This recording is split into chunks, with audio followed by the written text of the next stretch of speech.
Okay, hello everyone, and welcome to the first live talk show about translation and translators called Blabbing Translators. I'm Helena Tereshenkova, and with me today is my great co-host Dmitry and our guest Rafa Lombardino. Hi, guys. Hello. Hi, everyone. Today we are going to talk about working as a literary translator with self-published authors. But first, Rafa, would you please introduce yourself and tell us and our listeners and viewers a few words about yourself? Sure. I've been working as a translator since 1997. It's been such a long time ago. And my dream was always to be a translator working with books and movies, because back in Brazil, that's how I could have access to translations, was watching movies with subtitles and reading books from foreign authors. So I just thought it was so awesome. I have to do this. So I started studying English when I was 11. I fell in love with languages, and I only was able to actually make this a dream come true, work with books, in 2001. I was kind of bored at only working with technical translations, and it was very selfish of me, but I was like, you know what, I'm gonna have to do it. I have to just get some creative juices flowing. And I started looking for opportunities. So pretty much here I am now. Mm-hmm. Awesome. And do you have a formal education as a translator? I only got my certificate in 2008. I had been working as a translator already. And then when I moved to California, I saw that there was a professional certificate in translation at UCSD Extension. And they only offer English and Spanish. So Spanish is my third language.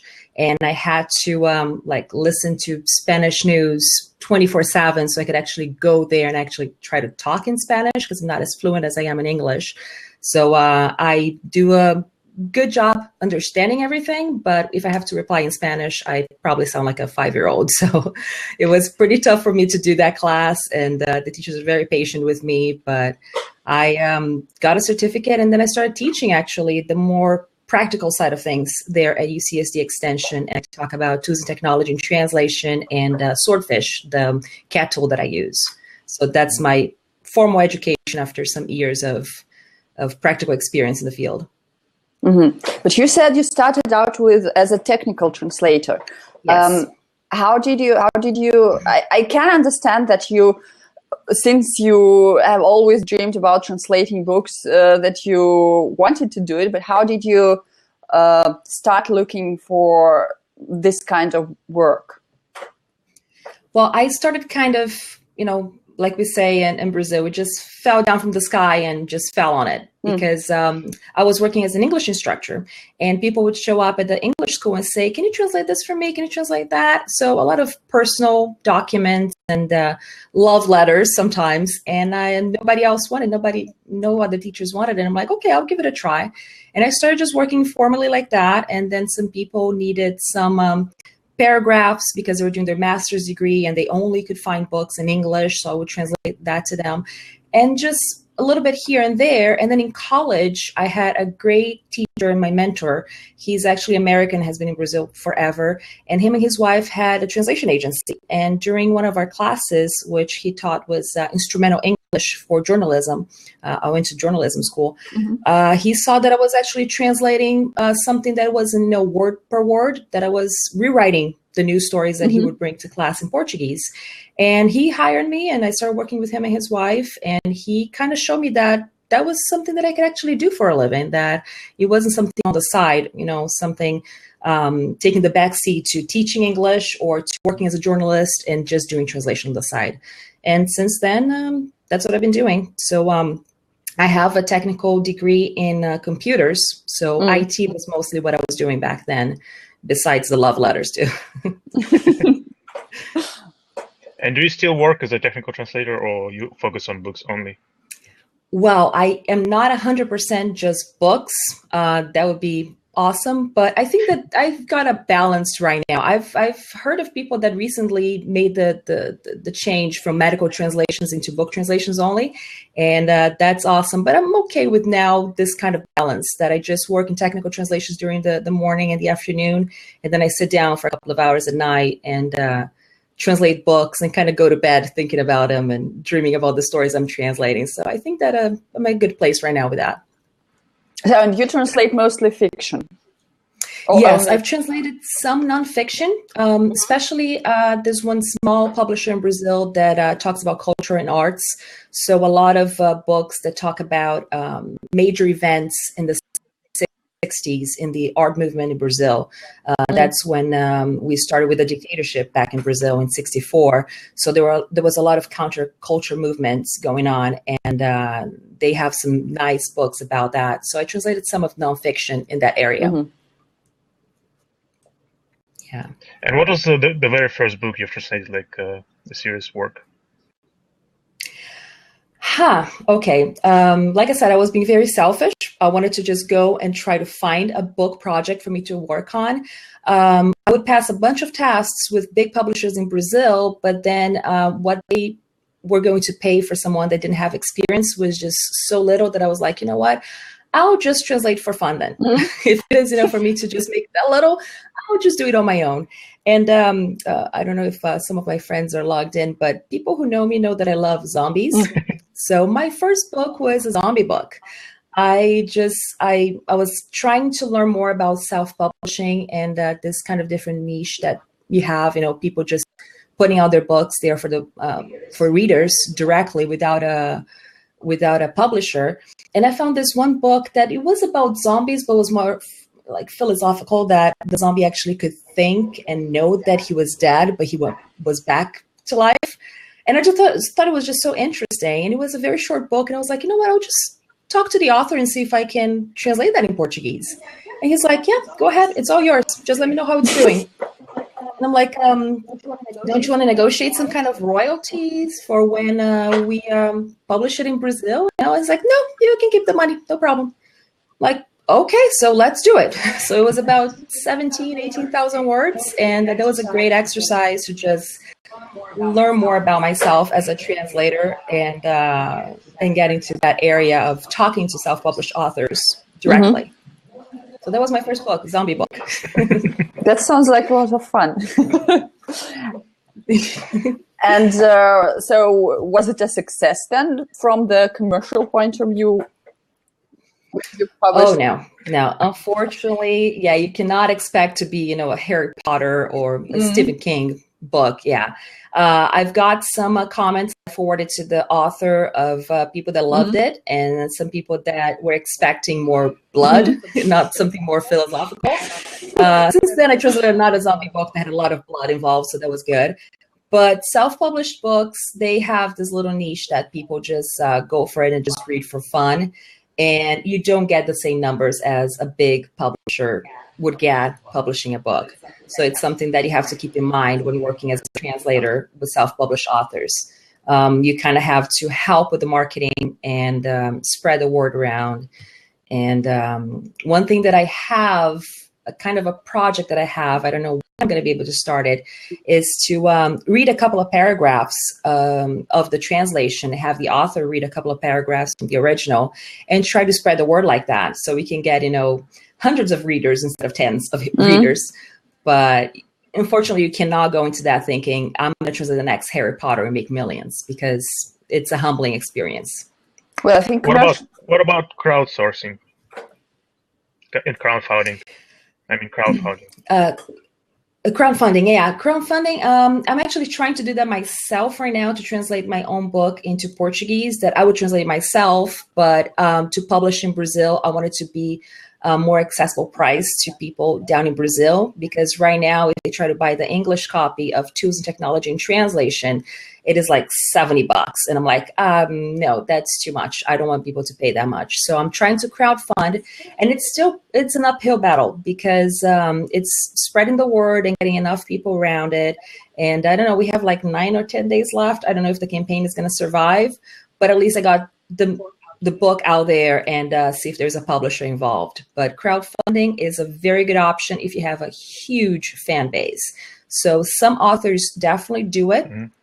And they have a lot of success in other languages. German seems to be very hot right now. I'm not familiar with the German market, but what I've been reading is that German self-publishing and translations, English into German, have been really popping up all over the place. And even some German authors, self-published German authors are getting into the English market as well. That's very interesting. Yeah. So, and how do you find authors that you want to work with, based on the genre alone or some other aspects? Well, I usually just look through Amazon. It's very easy to find who is self-published or who published a book through a publisher, even small press. And I read the book or I read the comments about the book. Sometimes I like to be surprised and just learn about the story as I'm translating it. I think that it gives you more of more truth to it when you're just shocked. It's like, okay, I'm going to put that word or that word, because you just overthink it. It's just, it's hard. The zombie books I translated, I read them because I read it as a fan. So I kind of had a movie going in my head when I translated it. But some other books, I like to just be surprised. So sometimes I just read the comments, and if I see that they have a lot of 5 stars from readers that loved it in the original, I try to reach out and see if the author is interested in going to other markets, and if it's English, translating to Portuguese. If it's Portuguese, it's translating to English. And just it's a lot of research. It's compiling spreadsheets and reaching out and talking to people. Sometimes talking to fans and seeing what they're into and trying to reach out to that author that has already a fan base through pirate translations, because that's something that actually exists out there. And it's a lot of research if you want to get into it. But usually some of the authors are very excited about it. So they try to create a partnership with you and see if you can break into that different market. Of course, most authors don't speak that other language, so you have to help them out with marketing as well and try to create a fan base for them if they don't have one. And there are websites where you can find authors, like Goodreads is another one that you can actually talk directly to authors, because they create their own accounts and they have discussion forums, and you can talk to them and to the readers as well. And there is BabbleCube, which is royalties only website where you can find authors that want to get their books translated. But if you go to BabbleCube, you have a list of authors that you can look through and talk to them and get the book translated. But pretty much you only make money out of sales. So if the book sells well, you make some money. If it doesn't, you just get, it trickles a little bit here and there, cents on the cover price. And over time, in the beginning, translators make more money from royalties. And over time, the author is making more money out of the royalties. So depending on how you market your campaign, you can actually get, a big hit. And I think the only book that I translated for BabbleCube so far, it was one from Italian, because I wasn't able to get to Italian authors that wanted to self-publish and self-publish a translation. And I found one, it was a very interesting sci-fi story. And I just talked to the author and he's like, okay, let's do it. Let's just try in Portuguese and English. So I translated the book into both languages. But with that in mind, it's royalties only, unless this becomes a hit and everybody starts buying in Brazil and the US, I'll make a little bit of money. And so far, maybe I made $75 out of it. But it was a great experience for me to just learn more and reach out to the Italian sci-fi market in that way and bring it into Portuguese and English. So maybe if someone is listening right now is interested in that, I can post some links later and you can buy it and help me out. Yeah. So I can buy some more coffee and, some little things like that from book sales. It would be great if you send us basically the links that you mentioned so that we could include it into our post. And since we started talking about different payment schemes, what are the variants of getting money for your work are there when you're working with self-published authors? Yeah, in the beginning, it's a work of passion until you get your portfolio and you can kind of have, because like I said, I only had technical translations under my belt, and the books that I had translated, there were books about corporate social responsibility. So they were still technical stuff, and for companies, not for the public, not for a wide audience. So I wanted to create a portfolio. I wanted to just have some books under my belt. So in the beginning, it was something like that. My first book, the zombie book. The author actually said, you can just keep all the royalties. Just let me know how it's doing and send me the feedback from readers. So it was something kind of that people would think that it doesn't exist, but you can find it out there. An author that just gives away all the rights to the translation to you as a translator. So that's one option. You can make a lot of money if it's a hit, or you can just have a good experience and have something in your resume. Another option would be 50-50. So pretty much you just charge a little less than what you would for a regular translation, and then you split the royalties. So the author pays you some money up front, not what you would actually charge, for 100% of your work. And then royalties from then on, you can share maybe 60-40 or 70-30 going the larger amount going to the author, and you're getting the lower amount. You can try royalties alone, which is another option, but it's also as risky as taking it all for yourself. Like with my first book, that you're just in charge of everything. You get all the money from it, but it's a lot of work too. And some of the authors, they just actually already have a plan to get it translated, and they saved up the money, and you can just work with them and get paid in installments. So let's say that this book is going to take 6 months for you to translate, and they make six installments. They pay a little bit here and there until you complete it, which is what I like. And I've actually been working with that recently. I think most of my translations have been like the last 5 translations have been like that. And it's something that you can actually just have more flexible deadline, and they pay as you're translating. You can send a couple of chapters, especially if I'm working from Portuguese into English, and it's easier for authors in Brazil to know English than authors in United States to know Portuguese. So I can work with them and can ask me questions. Oh, why did you use this word or that word?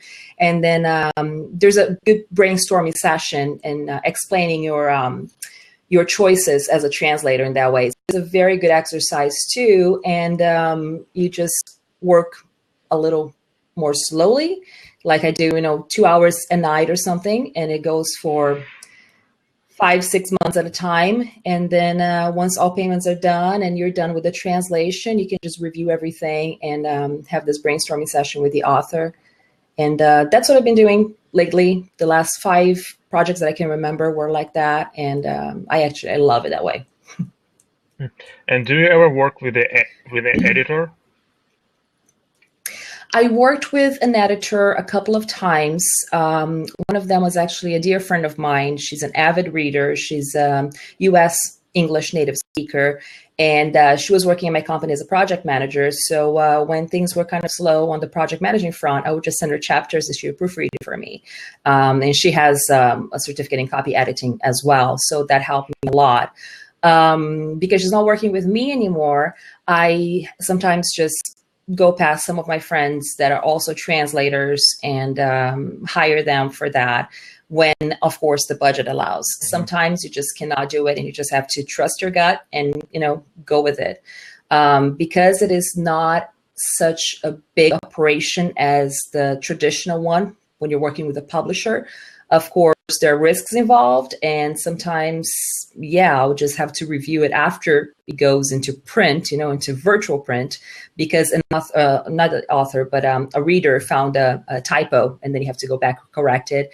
But because most of these books are actually ebooks, you can just correct it, send the new version to the author, and they just upload it, and that's it. From then on, that typo won't exist anymore.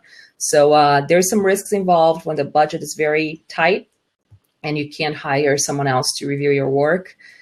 But that's just what happens in this niche, How do you negotiate all those things with the author?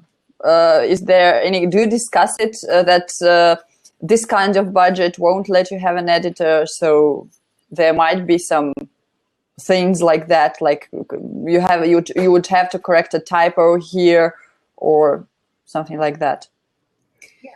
I do sign a contract every time. So we discuss everything, and once we have the final version of the contract, we sign it, and we go from there. So the best thing is just to be on the same page with the author and just know exactly what they expect and what they can afford within their means, and then you just go with it. So the best thing is just see the author as your partner. You guys are creating a partnership. It's not going to be like a regular company with shares and everything that you have to share everything equally, but it's like a partnership in that sense of just really working together and collaborating and making sure you're on the same page and being flexible. So most authors are already used to that kind of arrangement because they're doing it by themselves also, and they already have that experience with cover designing. So they already talk to someone and hire someone for that part. Or some authors don't really know how to put a book together, so they already hire someone to plan the book and make sure that everything looks good and professional. So they're used to dealing with that and signing contracts and hiring professionals in their area to do things that they can't do themselves. Mm-hmm. And when you're approaching the authors, how do you approach them? Is there any kind of tips you can share that make it much easier?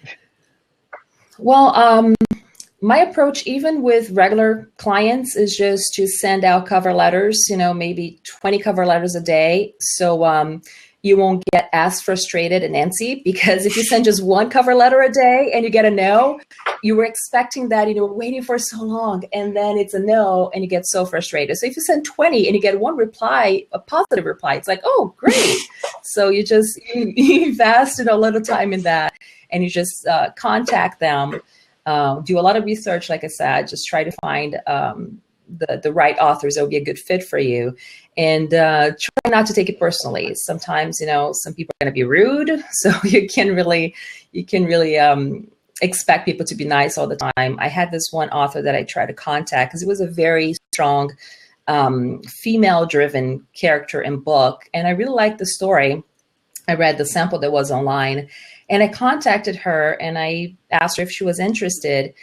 And she was very mean to me. It's like, how dare you try to translate my book because you have nothing, you don't know anything about the struggles of African-American women in the United States. I'm like, okay, all right, I'm a woman too. I am African descendant in Brazil, I'm Afro-descendant. So it's like, okay, maybe I don't know about the struggles. I've been living here in California. I've been seeing, I have friends who go through that, but all right, I'm sorry. Sorry I approached you. So you just try not to take it personally, and my approach is that you just send out as many cover letters as you can, and then you just wait for the positive replies. So it's better to send a larger amount than just be waiting for that one reply from that one cover letter that you sent out. That's a great tip. We've got a question from Tita Pretti. Other than a cover letter, do you also send your CV to the authors? Well, I do have a resume. I have two resumes, a technical one and a literary one, to just separate things. But my resume is not that beefy. I mean, it has most of the books that I translated there, the most recent ones. But I do have an online presence in a way that I created a website. I have then all the books there. I have some reviews that I wrote after I translate the book, and I say, what my difficulties were, how I was dealing with the author, and I just try to have that kind of presence online so they can read about me there. Because a resume is just a more old-fashioned way to try to show your work in that area. So once they start reading what I've written about other books that I translated, and they see, my creative process and the things that the obstacles I had to go through, especially with some words that you have to try to understand how to convey that. And I have even an article that I wrote that's like, my kids sometimes think I'm crazy because I'm translating and acting out what's happening. So it's like the car crash and all they can see is me just, bumping like that. And so they walk past the office and they're like, what's going on? Are you okay, Mommy? And I'm like, I'm all right. I'm just trying to understand how to describe this action in my language. And And the other time that I'm just, just kind of attack my husband, he's laying there on the couch, and I'm like, looking at his chest and his neck, and I'm trying to find the word for this little hole that you have here right under the Adam's apple. I'm like, I can't remember it. And it's not something that you can actually just find, on the fly. I was looking through anatomy books online, and so there's a lot of this obstacle, with the language of trying to really make it sound natural. And I've written a couple of articles about that, and actually authors read it and said, oh, okay, so you do put a lot of thought into your work. And I'm like, of course. So they kind of feel like they trust me a little more when they read about it. And that's vast than any resume that you could ever put together saying, how qualified you are. You also mentioned... I think it's a very great approach. I mean, writing articles about your creative process and how it all works and how you struggling and what kind of solutions you came up in the end. It's very fascinating. I think a lot of authors would appreciate it. And you probably include this in your cover letter as well, right? When it's appropriate. Yes. Yes, I put my website there, and I say, more information is here. You can see all the books that I translated. I have already some. I use Bitly, the link to shorten the links. So I just have some prepared, and I just paste them and say, if you want to read about this, if you want to read about that. So I just have everything together, have a template, and then depending on the author, I just change some of the information to be targeted at that genre or targeted at that kind of area that they're writing about. So if it's more of a detective story, so here are examples that I have. If it's more of a love story, here are examples that I have. So just really being targeted, because if you just try to have a template that will cover everything, they will be turned off. So even for technical translations, I do the same thing. I have a technical letter for IT. I have a technical letter for journalism. So I just show the experiences that I have based on what they can expect from me in their area. You I think it's very... You also mentioned somewhere at the beginning of our talk, you mentioned that since the authors don't speak the language, you are usually translating into, especially in the case of translating into Portuguese, you also had to help them with marketing. So what do you do with that? Well, they usually just have their own newsletters. Some authors have their base. So we just try to replicate that in the target market. So in Brazil, we try to replicate that for Brazilians. So sometimes, especially if in the beginning when it was royalties or sharing, that they pay me a little bit up front and we share the royalties later, they would hire me as a marketing translator to translate their marketing stuff. So they could send it out and they could do their own research on how to reach out to communities with Brazilian readers that they could reach out. So that's the kind of marketing that you can do. And writing articles about how I struggled or how I enjoy translating something also helps. It counts as marketing. And it will speak directly to your audience, which is, the target, the readers. You just have to be very creative and just go places and try to share that. So it's like, the other project that I have is reading the paragraphs here and there to just give people more of a feeling of what the book is about. And when they hear from the author and the translator, they can be more drawn to it and more interested. So you have to be creative and just have an online presence and share links and see if more people pay attention to it. And you help the book actually have a longer life, a long lifespan on the publishing industry, because it's hundreds of books that are published every day. So it's very hard for you to just find your little place in the sun when you're trying to market something. So actually your articles about your struggles while translating this or that book, they are geared towards the readers as well as the authors. Yes, because authors can see how I worked on other books that may be similar to what they're doing, and readers can see how the story goes and how your decisions were, and how that's at least what I would like to say, that I'm thinking about the reader as I'm translating. Of course, I have an obligation to the author, But I think about, what if my parents were reading this? Well, some books I translated my parents wouldn't probably want to read, but but if my friends were reading this book, would they enjoy it? And you also have always your fellow translators in mind, because then when I write something like that may seem a little technical at first, how I discovered the name of that little thing in there below the Adam's apple. You just help out other translators that may be struggling the same way. And I think that articles like that, and I have friends in Brazil who have a very successful website, and they do kind of the same thing. It's called Portuguese, if any of them are there. Hi.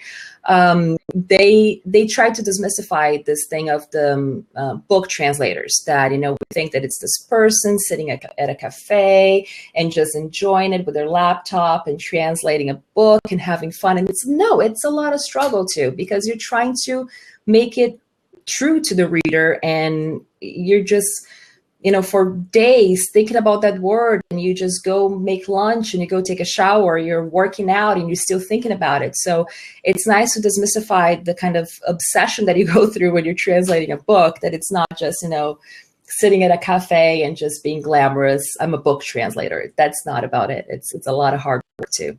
So I try to just write articles with the three kind of audiences in mind.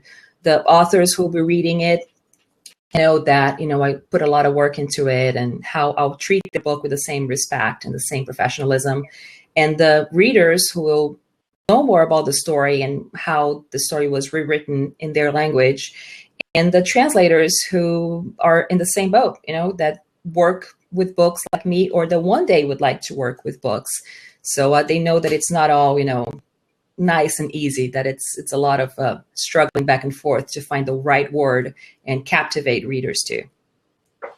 That's a great approach. I think we have another question from Georgia. How much of your time do you dedicate to marketing the books you translate? Well, I kind of lump it all together, because I can separate the work. Like I said, I know that I work better at night before I go to bed, a couple of hours when I'm working with literary translations. But marketing, I just put it all together. It could be the technical, or, technical in a way that I'm promoting my own company or my own services. So that's my marketing time during the day. And I also, whenever I see an opportunity, I just market the books that I've translated and having it on my website and telling friends. So that's something that helps as well. But I can't track how much time I've spent on that, because it's all together when I'm marketing my services, and in that case, the end product, which is the book. But I try the same approaches that I have as far as social media and just telling people, and guest blogging. It's something that helps too. So you're not limited to your own audience, because if you write to someone else's blog, you're going to reach their audience too.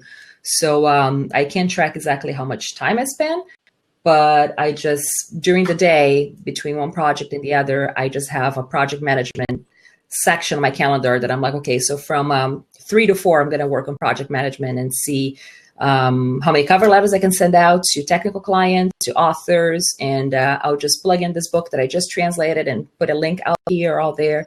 So it's just something that, you just go as you can. Hope I answered the question. And so you're working mostly with self-published authors. Have you ever worked with like publishers, the actual companies? Yes, with smaller publishers. So I never had a Harry Potter on my hands. And actually, I've known some authors, some translators, some dear friends of mine that have big names under their belts and that they do an amazing job.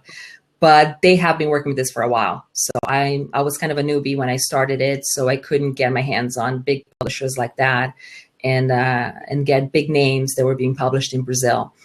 I work with smaller publishers like this one that is dedicated to more artsy books and talk about art, so the nonfiction one. This is from, of course, Portuguese into English. I also, one of my most recent books was Dad is Cool. Dad is Cool. And it was written by an author, journalist, and kind of comedian. They have kind of a funny talk show in Brazil, and he wrote this very moving book about being the dad and how he didn't have a dad, and how this is a big problem in Brazil, that a lot of women are just left pregnant and dads don't take responsibility for their children. So it's a very moving book with short stories about the whole parenthood experience. And that came out in Brazil through a small publisher, and they hired me to translate that into English, and they're selling and marketing themselves through their own channels in English. And they also have an amazing proofreader, native, I want to say Irish, I believe. So he also helps out with that part of proofreading and marketing it in English. So there are opportunities like that with smaller publishers. I never worked with a small publisher or any publishers at all here in the United States to translate something from Portuguese into English or something in their catalog into Portuguese for Brazil. But it's something that I'm open. So I would like to just have that opportunity to just see the different cultural side of the editorial process from Brazil with here in the United States. How is the process of working with a publisher is different from the process of organizing work with a self-published author? Well, you feel like you have someone that, is going to watch your back and do the marketing for you, and you have a proofreader that will, so you feel more protected in that sense.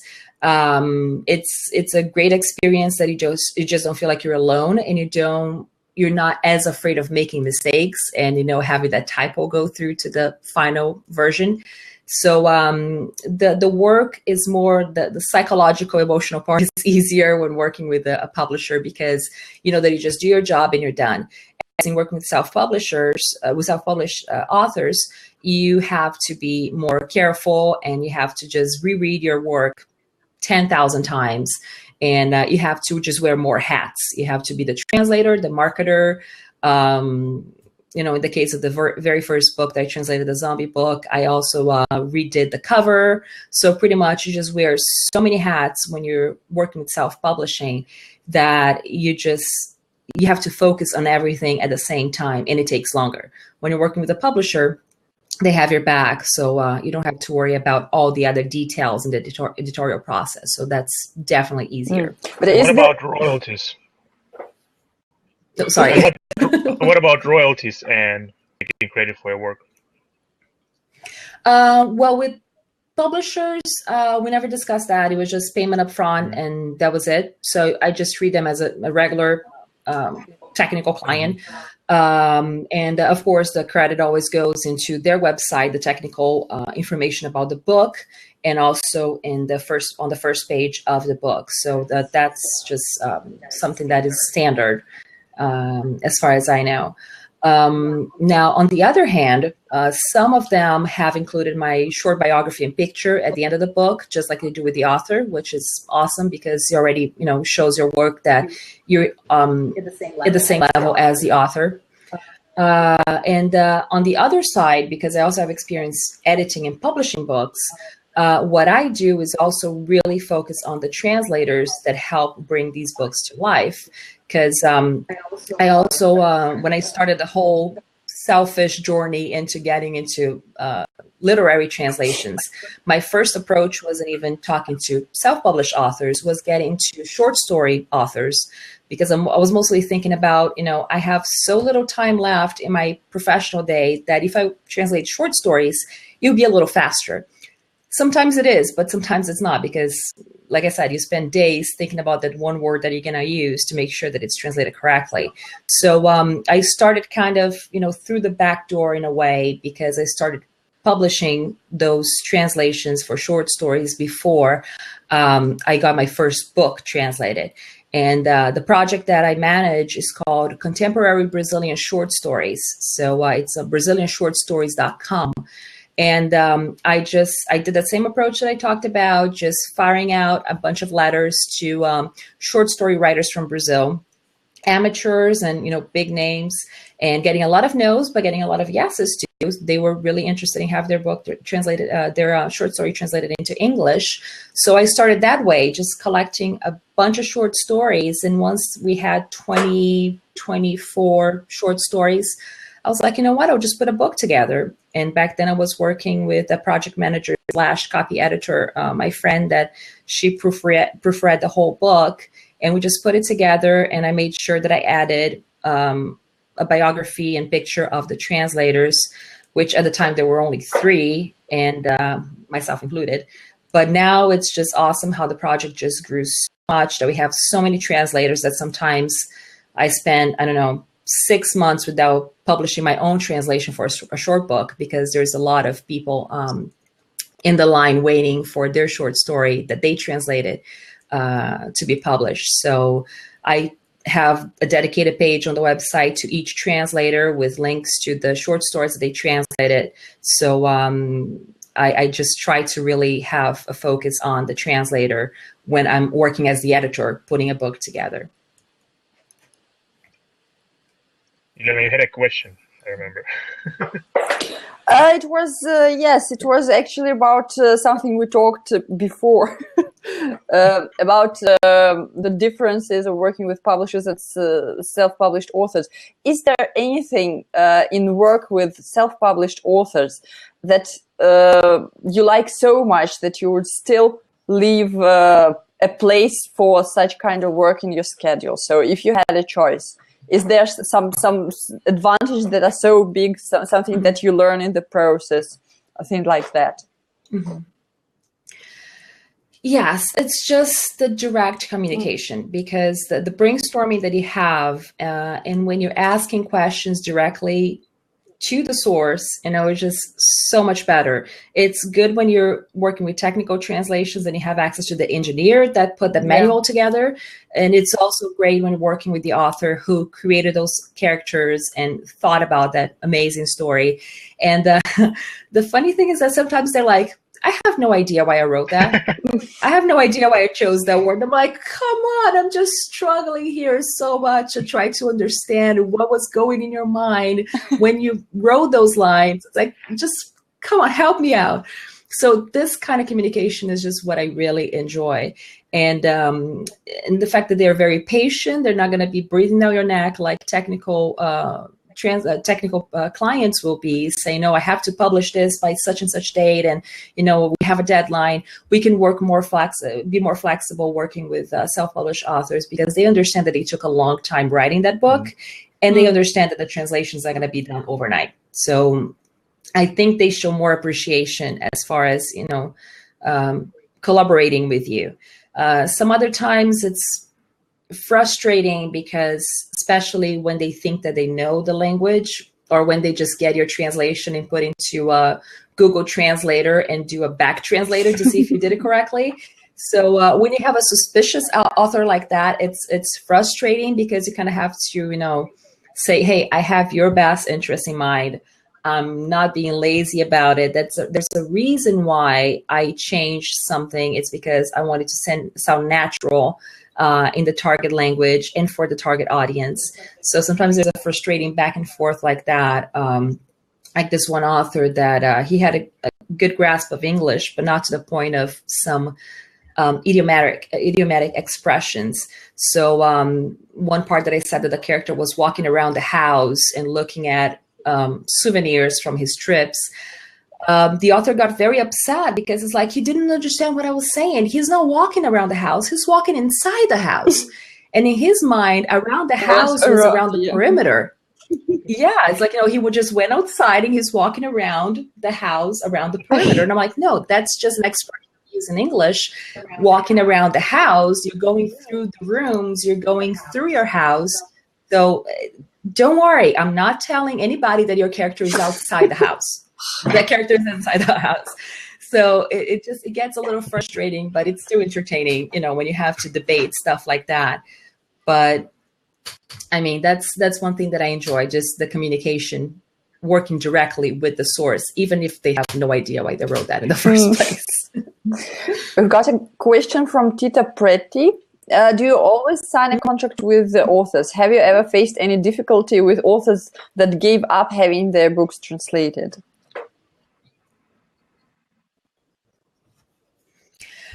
Yes, I do always sign it. And no, I haven't had any problems, especially because I do understand that those books are not going to, become bestsellers overnight. So I understand that the reports that they send me from sales, usually from Amazon, and like I said, also being an author and editor and being on the other side, I can see what the authors see when they try to look at the reports on how the book is selling. So I understand that they're not gonna, send me this big check overnight, and there's no dispute in that way. That I'm very realistic about it. I put everything in the contract, so they pay me how much they needed to pay me, and if we're splitting royalties, I don't expect them to just, within 15 days, just send me this big check, because it's not going to happen.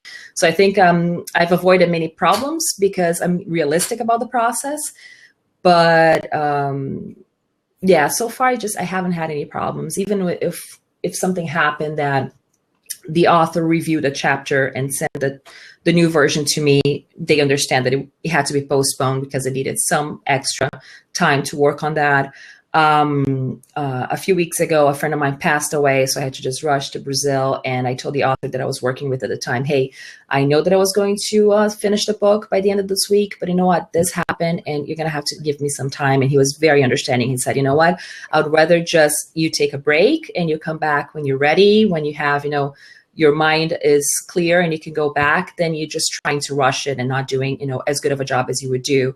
And I totally understand that. And I still worked on that when I came back, because it just helped me keep me preoccupied and distract myself. But it's being honest and just talking to the author and knowing exactly what they expect from you. And just being realistic and knowing what to expect from them as well. So as far as all the cards on the table and you're being professional about it. We have a very interesting question from Karina Star. Do you have experience with academic books? What would you say to a scholar who doesn't want to give you credit, like who wants to publish as if they had done the translation themselves? So I only have experience with 2 books. One was more in the legal humanistic area, and the other one was about psychology, which I really, really enjoyed. If I hadn't gone to journalism school, I probably would try psychology school.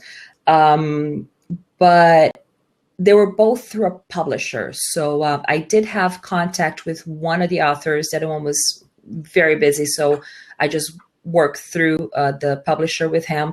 But the other one, she had direct contact with me, and she actually hired me to do some research for her later on, so she could try to reach out to an audience here in the United States after her book was done. So I haven't had problems as far as getting credit for it, because the publisher did a good job putting my name where it was due. I didn't work directly with anyone like, a university professor that had a book or whatever. I never worked directly in that area. But if I did, I would just do exactly what I do with all other clients, just sign a contract and make sure that everything is established in the first place, and make sure that they understand that if what is on the contract is not really done, there'll be consequences. And I'm a very nice person, but if you don't pay me, I'm going to go to pros.com and put a very negative report there, about how you didn't pay. And I'm sure that companies don't like that. So as soon as I mentioned that, they're like, oh, okay, the check is in the mail. So I know how to approach stuff like that. After almost 20 years, it's like I've had only one client that unfortunately just got a bunch of people to translate some things from Spanish into English. And maybe 5 or 6 translators were duped because she just disappeared. So now I know better. And when it's a personal, when it's an individual, I just ask for money up front. So that's what I learned from that lesson. But in 20 years, I really haven't had, that many problems as far as payment.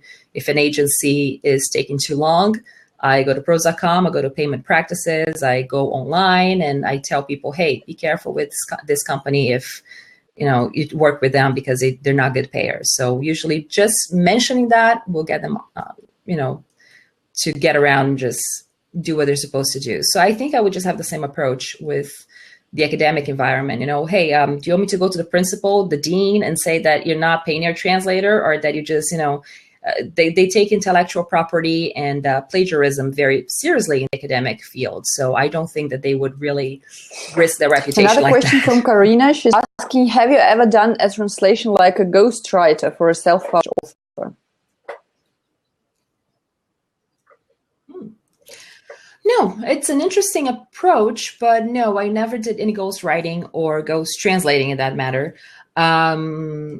I don't know, maybe if it was for a huge celebrity and they just didn't want to, maybe someone, let's imagine someone that, you know, says they're fluent in both languages, you know, my language, Portuguese and English, and they have a biography and they want that biography written in the other language, but they want to pretend that they did themselves. I don't know. I'll probably just sit down and talk and see if it's worth it, but I don't see any reason why I would do that and just not use my own name as a translator or as a co-author in that case with, you know, regular books.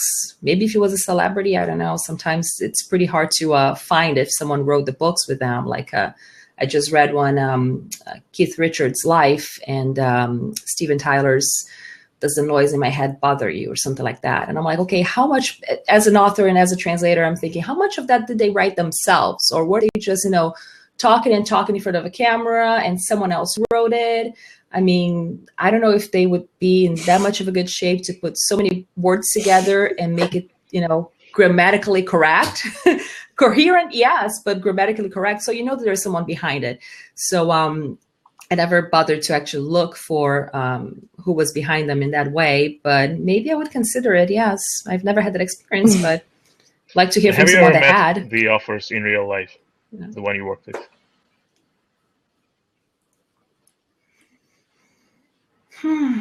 Yeah, no. It's always been online, and actually, some of my translators I haven't even met in real life. Only my translator in Portugal and my French and Spanish into English translator, because we met at the ATA conference. But we just live online so much that it's just it's hard for you to meet people like that. So I would have to travel through the East Coast to meet some of my authors from English into Portuguese, and I would have to go to Brazil more often to meet my Portuguese to English authors. So unfortunately, would you like to? No, I haven't. Of course, just let's go get some beer or coffee or whatever and just talk about it. There's a fascinating author and book series that I love. It's about Mary O'Reilly. She's a detective that kind of passed away but came back. So she talks to ghosts, and that's how she solves most of her cases. And the author is Terry Reid. And she is amazing. I think I lost count of how many books she wrote for that series. I made maybe like 14, I don't know.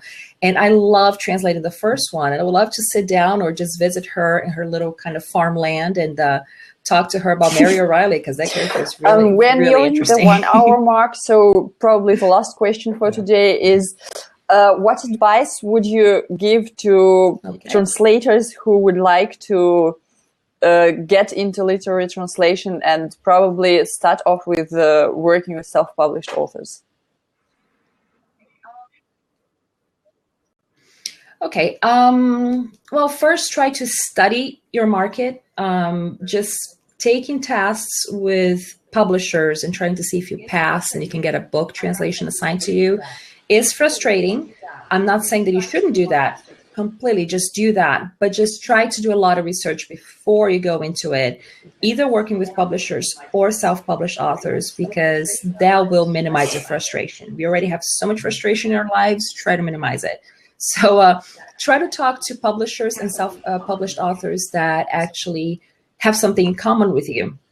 So I wouldn't translate some kind of book that I wouldn't enjoy myself as a reader. So that's why a zombie book was the first one that I translated. So just go for something that will actually make you passionate about it. Go to publishers that publish things that you like, if it's, you know, young adult or mystery, and go to authors that also are self-publishing stuff in that area. So what I would say right now is just do a lot of research, try to put, a goal for like 6 months from now, and research a lot, compile lists, make to-do lists, and just set goals for yourself. Kind of make it a business plan of how I'm going to approach this and how I'm going to break into this area of translation. So it's pretty much the same thing that I tell my students when I'm teaching UCSD Extension about just being a technical translator. Just find what you like, what genre or what field you work with already, or you read books in that area, and go for that. Try to find clients in that area and study a lot. So you're not wasting your time sending messages that are just going to fall on deaf ears, because it's like, sending something that you want to translate nonfiction to a publisher that only works with fiction. You're just wasting your time and their time. And the same thing, working with some self-published authors that don't write zombie books when all you want to do is translate zombie books, you're just wasting your time. So research, Yeah, and then that's very wonderful advice. Thank you so much, Rafa. Okay, so we passed 1 hour mark. That means we're gonna wrap things up. Thank you so much for joining us tonight, Rafa. I think it was a very interesting conversation. You seem very passionate about literature, and I love your passion and how you share it with our audience. Thanks a lot, guys, for all your questions. It was a we have some very interesting questions. So if you're watching this blab in recording, because we normally record these blabs and share them on YouTube and SoundCloud and iTunes, please visit our website at blabbingtranslators.com and subscribe to our mailing list. That way you will never miss another episode, and you will be able to join us live and have conversation, ask questions just like you did today, and have a lot of fun. Okay, thanks again, Rafa. Thank you, Elena. And thank you, everyone, for joining us. Thanks for having me. Have a good day, everyone. Bye-bye. Bye. Thanks, you too. Bye-bye.